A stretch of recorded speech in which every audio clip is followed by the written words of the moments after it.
Même si Jézabel ne voulait pas d'Élie, malgré cela, il était son prophète. Ce qui s'est passé là-bas, c'est ce qui se passe aujourd'hui. Il était Élie là-bas, il est ici. Même si les églises ne veulent pas de lui, ils disent que c'est un faux prophète, malgré cela, et ils disent qu'il est vrai prophète. Ils nous montrent leur vrai prophète, on vient par la colonne de feu. Et cette photo-là a été prise par des sceptiques. Des gens qui voulaient critiquer Branham et tout. Et cette photo-là, aujourd'hui, elle est plaquée à Washington DC. La capitale mondiale, disons. Et vous savez, Dieu est terrible. Est-ce que vous avez déjà pensé pourquoi Dieu a pris un Américain comme prophète? Si un prophète venait de l'Afrique, quelque chose de bon peut-il venir de l'Afrique? Non. Oh, Simon Kimba, c'est seulement ici au Congo, un peu en Belgique, c'est tout. Mais Dieu a dit, il faut que je fasse sortir un prophète d'un pays concret. Parce que là, ils savent, pour que quelqu'un soit prophète, ce n'est pas pour chercher de l'argent, parce qu'ils en ont. C'est pourquoi tu as pris l'Américain, pour vous fermer la bouche. Qu'est-ce que vous allez dire? Votre prophète, il vient de l'Amérique. Il ne vient pas de n'importe où. Aussi, parce que l'Amérique, c'est l'Ouest. L'Est, c'est l'Ouest. Et Dieu doit se retrouver. C'est pourquoi nous ne sommes pas n'importe quel peuple. Nous ne sommes pas n'importe quel peuple. Nous sommes super. Super en tout. Nous sommes super en tout. Alléluia. Je me sens très bien. Je vais dire quelque chose ici. Nous ne sommes pas n'importe qui. La vie que nous devons mener, ça doit être une vie au-delà de tout le monde. S'il y a des meilleurs chrétiens, ils doivent être ici. S'il y a de meilleurs frères, ils doivent être ici. S'il y a de bons papas, ils doivent être ici. S'il y a de bons prédicateurs, ils doivent être là. Ça c'est vrai. Ça c'est vrai. On n'est pas n'importe qui. On tombe en service à Zate. Azate. Je commence un peu à parler lingala.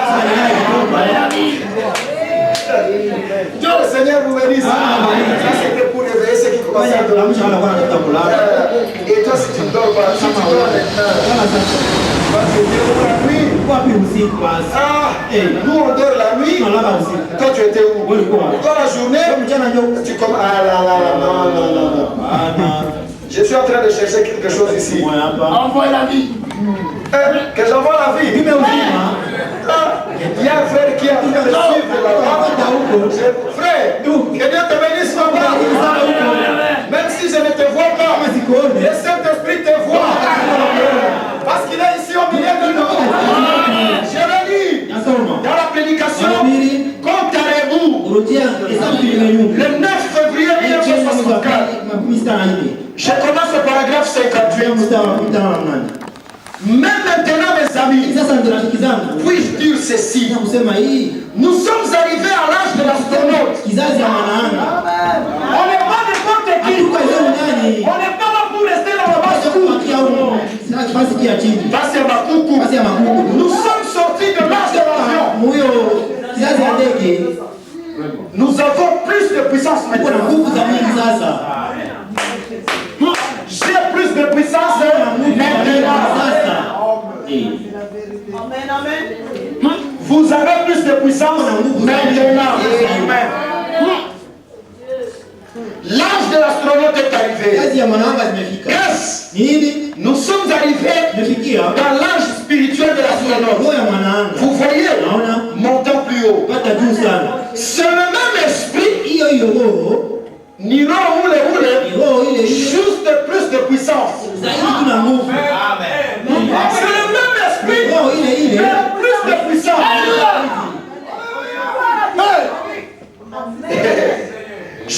fait soulever plus haut. Écoutez, on peut aller plus haut, voir plus,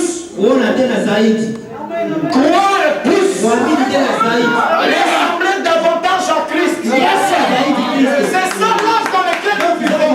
Nous sommes dans l'âge où il y a la possibilité de ressembler à Christ. Et même que Christ a marché à Galilée, de la même manière, nous devons marcher ici à Tibéré avec la puissance avec nous. Parce que Jésus-Christ n'est pas ici sur la terre, dans la forme physique, mais Jésus-Christ est encore ici sur la terre, sous la forme de l'esprit, sous la forme d'une femme, sous la forme d'un homme, sous la forme d'un prédicateur, sous la forme d'un pasteur, et sous la forme d'un interprète. Paragraphe 62. Maintenant, c'est l'âge de l'astronaute. L'astronaute voit des choses que les cavaliers, l'automobiliste, ou même les pilotes d'avion ne voient pas. Il va plus haut. L'avion est encore ici-bas. L'avion, c'est l'âge pentecôtiste. Les pentecôtistes, ils font beaucoup de bruit. Oh là là là là, la restauration des dons. Oh, ceci, cela. C'est une bonne chose. Nous avons cela, mais à cela, nous ajoutons. C'est pourquoi nous avons les dons, mais nous vivons la parole. Mais chez eux, ils ont les dons, mais ils vivent comme des démons. Nous avons les dons, et la vie pure. Il va plus haut. L'avion est encore ici-bas, secoué dans les nuages, en haut et en bas, et de toute autre chose. Mais il va au-delà des nuages, des credos de dénomination montent plus haut dans les cieux, se détachant de toutes choses. Ça, c'est l'âge dans lequel nous vivons. Personne n'est là pour nous aider. Personne. J'ai amené l'artillerie lourde. Ça là, frère. Bon, là, on s'y a, il y a police, on est pas ça. Armes lourdes. Dans le naturel, vous avez des armes lourdes. Et dans le spirituel,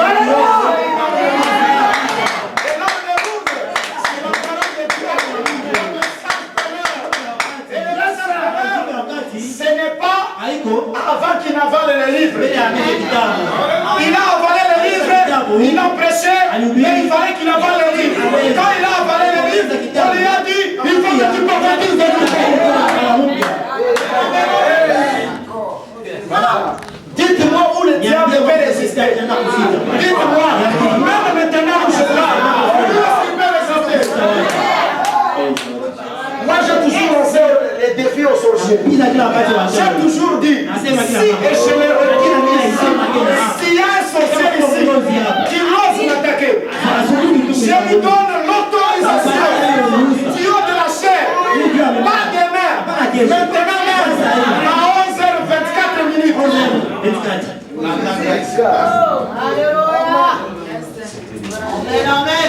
Il n'y a personne qui peut nous intimider. Personne. Merci Jésus. Écoutez, ça, c'est ce qu'on appelle les livres de la rédemption. Le livre de vie de la rédemption. C'est ça. Si tu seras sauvé, ton nom se trouve ici. Je vais lire 228. Est-ce que le pasteur est content? Dis-moi que tu es content. Il est content. Vous aussi, vous êtes content. Si le pasteur est satisfait et que il est satisfait,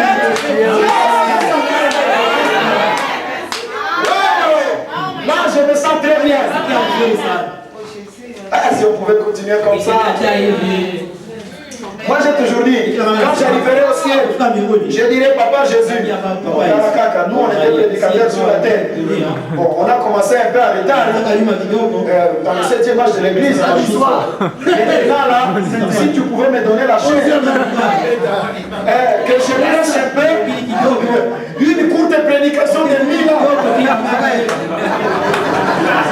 Parce qu'au ciel, nous allons au ciel. On va au ciel. Il n'est pas question de dire que nous allons nous limiter ici. Non, on va au ciel. S'il y a des gens qui entreront au ciel, moi je suis là. Vous êtes là aussi. Parce qu'elle est là. Parce que c'est là au ciel. C'est qui était au ciel.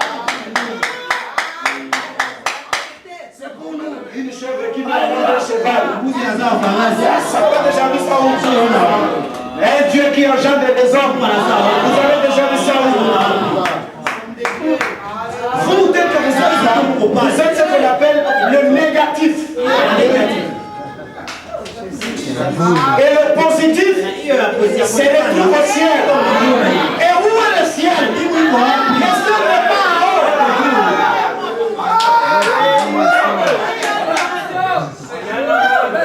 Le ciel n'est pas en haut. Je vais le faire là, il est très bloqué. Le ciel n'est pas en haut. Le ciel n'est pas en bas. Il n'est ni à gauche ni à droite. Le ciel est juste à côté de moi. Et je vais vous dire aujourd'hui, maintenant même, nous sommes dans le lieu céleste.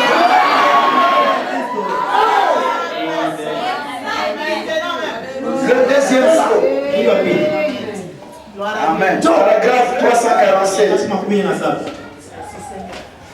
Seulement, il y en a dont le nom Jinayao est écrit dans les livres de vie de l'agneau. Eux, quand ce saut s'ouvre au grand jour, ils y voient leur nom. Quand Apocalypse 10 s'accomplit, parce que nous avons dit ce qui produit le jubilé dans le Nouveau Testament, c'est l'accomplissement de la parole du jour. Jésus a omis une partie parce que notre langue ne concernait pas ces temps-là. Il fallait prendre juste la mesure du temps. Et nous aujourd'hui, pour produire le jubilé, il faut l'accomplissement de la parole. La parole sera Apocalypse 10 verset. Quand cela s'accomplit, cela produit le jubilé. Et les croyants voient leur nom là-dedans. Et le Saint-Esprit leur parle. Il leur parle. Ils viennent. Écoutez bien. On ne peut pas les empêcher de venir.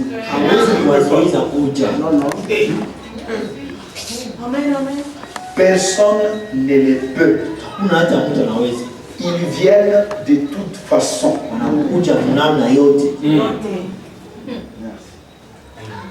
Vous irez en enfer. Toi tu vas aller en enfer. Parce que tu as fait ceci, tu as fait cela. Personne ne peut les empêcher de venir. Pourquoi? Rappelez-vous de ce que nous avons lu ici. Les terres ne devraient pas rester là-bas à perpétuité. Non. Il faut qu'il y ait un temps où tout doit changer. C'est Mobutu qui disait tout doit changer et tout va changer. Je ne suis pas Mobutu, mais le Seigneur Jésus-Christ est ici pour dire tout doit changer et tout va changer. Et tout a déjà commencé à changer. Parce que je t'informe, si tu étais malade, ta maladie est déjà partie. Je vais être sévère aujourd'hui. Je ne vais pas me fier à votre foi. Je vais utiliser ma propre foi. Si vous n'avez pas de foi, je vais utiliser ma propre foi.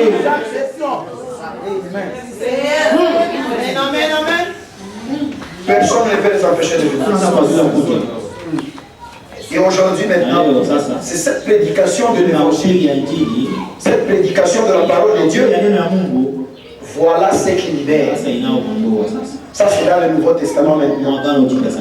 Dans l'Ancien Testament, il fallait jouer les trucs là que je vous ai montré. Mais aujourd'hui, c'est l'évangile. Dans la prédication, le sceau de l'Antichrist. Paragraphe 37. Remarquez. Et cet homme n'avait pas peur. Vous allez m'excuser. Je vais un peu enlever la veste. Parce qu'il commence à faire chaud. Vous savez, quand vous avez le Saint-Esprit, c'est toujours la chaleur. Moi, je n'ai pas la chaleur dans les matchs de foot. J'ai la chaleur quand c'est là que je me sens bien. Parce que je suis chez moi. C'est tout qui j'ai. Ces histoires de plans là, c'est pas grave. Même sans micro, nous on ne se fait pas avec des micros. On est parti prêcher là-bas très loin, à Moutao là-bas, à quelques kilomètres du volcan d'Iragon, chez les pygmées là-bas. Les gens qui n'ont jamais entendu parler de Jésus. Ça m'a étonné. Quand vous parlez de Jésus, vous regardez comme ça. C'est là vraiment qu'on doit tester un ministre. Vous savez, quand on prêche devant les gens qui peuvent dire Amen à la parole, là vous pensez que vous savez prêcher. Mes frères, allons là-bas. Vous allez faire 2 heures. Personne ne dit Amen. Si pour prêcher, vous vous attendez à des Amen, là vous ferez 2 minutes et vous partirez. Parce que personne ne dira Amen. Mais quand vous prêchez, ce qui m'a étonné, vous prêchez comme ça, puisque c'est Dieu qui vous a envoyé, vous allez voir un pygmée. Il accepte le Seigneur Jésus-Christ. Quand on a vu ça, c'était comme des fous. Il fallait voir comment les frères ont jubilé là-bas. Non. C'est pourquoi depuis que je suis sorti de là, je suis une personne changée. Frère Branham dit, ce n'est pas bon qu'un homme écoute l'évangile 2 fois alors qu'une personne ne l'a même pas écouté. C'est pourquoi c'est bien de construire des églises, mais c'est mieux de soutenir le ministre qui doit parler là-bas. Non, Dieu, notre Dieu là, c'est nous que nous adorons. Le Seigneur Jésus-Christ, qui a envoyé William, c'est un Dieu fort. Je vous dis la vérité, c'est un Dieu fort. Il a la capacité de te prendre. Toi, un ivrogne, il te ramène. Lui-même, il te ramène. Il t'aligne sur la parole comme ça. Et tu vas t'étonner. Est-ce que c'est réellement moi ça? Oui, c'est réellement toi. Qui a fait ça? C'est le Seigneur Jésus. C'est pourquoi je vous encourage. Fils de tabernacle, je vous encourage. N'abandonnez jamais ce Dieu-là. Parce que c'est un Dieu puissant. Un Dieu fort. Il est capable de tout faire. Rien n'est possible à lui. Et rien n'est possible à vous si seulement vous croyez. Et même si vous ne croyez pas, cela est possible. Remarquez, cet homme n'avait pas peur. Il travaillait sous la direction du maître de corvée. Et alors, lorsque la dernière année du jubilé arrivait, quand les sacrificateurs faisaient alors sonner les trompettes, ici le prophète change. Ici, c'était sonner la trompette. Mais là, le prophète dit sonner les trompettes. Ça devient beaucoup. Amen, amen. Ça devient beaucoup. Peu importe ce qu'il faisait, s'il était dans les champs, en train de sarcler, et que le son des jubilés retentissait, il pouvait alors laisser tomber sa roue et dire à ses surveillants d'esclaves, tu n'as plus aucune autorité sur moi. Tu n'as plus aucune autorité sur moi. Je rentre chez moi auprès de ma femme et de mes petits-enfants. Je suis libre. Pourquoi disait-il cela? Parce qu'il avait entendu cela. Amen. Le problème aussi, c'est d'entendre. Il faut que tu entendes. Ça peut être bien joué, mais si tu n'entends pas, c'est fini. Mais la plupart des fois, ce sont ceux qui jouent mal. La foi vient de ce qu'on entend. Et ce qu'on entend de la parole de Dieu. Tout aussi sûr que retentissait le son de jubilé, il savait qu'il était un homme libre. Et comme aujourd'hui, le jubilé a sonné, William Branham a apporté le jubilé. Vous êtes sûr que vous êtes libre. Et Jésus-Christ est venu sur la terre pour apporter un jubilé à la race humaine, afin que par la prédication de l'évangile, par l'écoute de la foi, il puisse libérer chaque esclave du péché. Maintenant, aujourd'hui, c'est l'esclavage du péché. Vous pouvez être esclave de votre veste. Si vous n'avez pas de veste, vous ne venez pas. Il y a même des frères et des sœurs. So azana sapato ya sikate. Kolwana kuya lusambo de.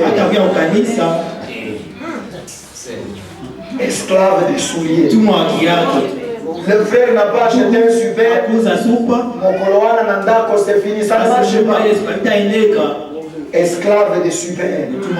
Et toi aussi, pourquoi ne pas acheter les super?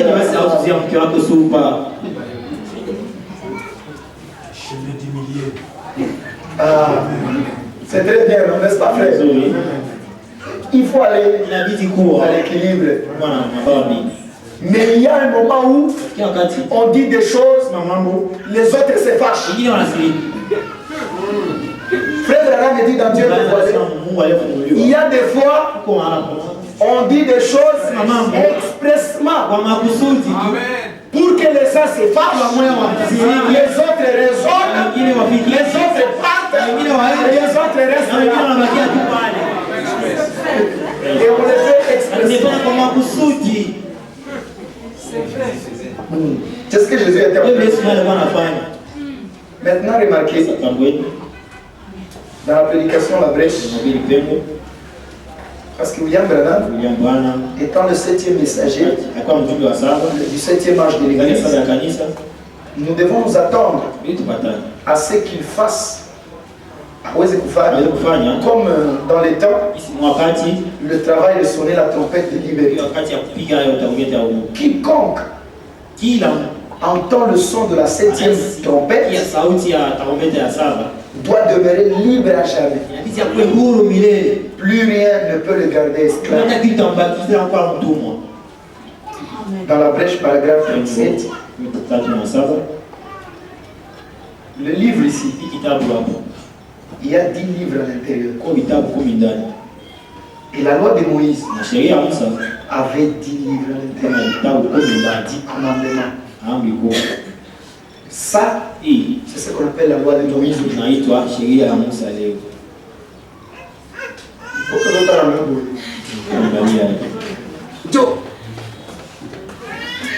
Moïse, pour recevoir les 10 commandements, il est monté où? Il est dans la montagne. Il est entré où? Dans la nuée. Les autres étaient en bas. Lui, il était là, pas seulement sur la montagne. Il s'est encore éloigné de la montagne. Il est entré dans la nuée. C'est pourquoi Malachie a dit, souvenez-vous de la loi de Moïse, mon Seigneur. De la même manière, je vous envoyerai et il est prophète. Branham a reçu ça où? Sur la montagne. La montagne du soleil couchant. Et sur la montagne, il est encore monté là, dans la nuée. Là-bas, avec les anges. Savez-vous, il a fait combien de temps là-bas? Ici, environ 30 minutes. Je ne veux pas connaître dans ce monde. Parce que si nous entrons là-bas, il y aurait pas fait d'espace pour moi. Mais je veux d'abord que vous puissiez écouter le son du jubilé. Et par après, que vous puissiez sortir, que vous soyez libre. Une fois que vous êtes libre, on va vous pomper. On va vous pomper. On va vous pomper. Christ, il n'y aura pas de différence. Paragraphe 36. Bon, vous voyez, le mystère de ces livres scellés de ces sceaux sera révélé quand le 7e ange de l'Église, non, quand le message du 7e ange de l'Église sera proclamé. Vous voyez, le 7e ange commence à sonner de la trompette. Apocalypse 10. Rappelez-vous, nous avons lu dans Lévitique que pour les jubilés, on sonnait la trompette. Et ici, on nous dit, le 7e ange sonne de la trompette. C'est la même chose. Ici, c'était dans le naturel. Là, c'est dans l'esprit. Le 7e ange commence à sonner de la trompette. Et voilà les messages qui ont été mis par écrit là. Et nous les avons sous forme de bandes et sous forme de brochures. Ce que nous avons là, dans les bandes et dans les brochures, cela a la même potentialité. Comme le son de la trompette qui était sonné là-bas dans l'Ancien Testament. Exactement la même chose. Ça veut dire, celui qui vivait ici, pour sa liberté, il fallait écouter le son de la trompette. Et celui qui vit aujourd'hui, pour sa liberté, il doit écouter le message que nous avons dans les bandes et dans les brochures. Est-ce que vous comprenez? Maintenant, ce qui est dans les bandes et dans les brochures, c'est ce qui a été apporté par William Marion Branham. Et maintenant, les Éphésiens 4 ici doivent puiser dans les bandes et les brochures. Un prédicateur qui viendra dire que j'ai eu une révélation, c'était menteur. Tout est déjà là. Tout est déjà dévoilé. Il n'y a pas de nouvelles choses. Tout doit être ici. Et maintenant, cet homme-là, ces hommes ici, ces ministres ou ces prophètes, ceux-là, si, lorsqu'ils parlent, leur langage crée de la confusion, comme on l'a lu dans 1 Corinthiens, alors il y a quelque chose qui ne va pas. C'est ce que nous appelons le son confus. Vous parlez des histoires qui ne se retrouvent pas ici. Est-ce que vous comprenez? On va terminer, ne vous en faites pas. Et maintenant, le message qui a été mis dans les bandes et dans les brochures, quand le message commencera à être proclamé, le mystère de Dieu s'accomplira. Vous voyez, à ce moment-là, maintenant nous le remarquons bien. Le livre du mystère de Dieu n'est pas révélé tant que le message du 7e ange n'a pas été proclamé. Le livre du mystère de Dieu n'est pas révélé tant que le message du 7e ange n'a pas été proclamé. Maintenant, quel est le message du 7e ange? C'est ce que nous venons de lire dans Apocalypse 10. Là, on nous dit qu'après avoir avalé les livres, ces livres étaient doux dans la bouche, dégoûtants, mais amers dans les entrailles. Et on lui a dit, il faut que tu prophétises de nouveau. Prophétiser de nouveau, ça veut dire qu'il avait initialement prophétisé, mais puisqu'il vient de recevoir quelque chose, il faut qu'il prophétise encore une fois.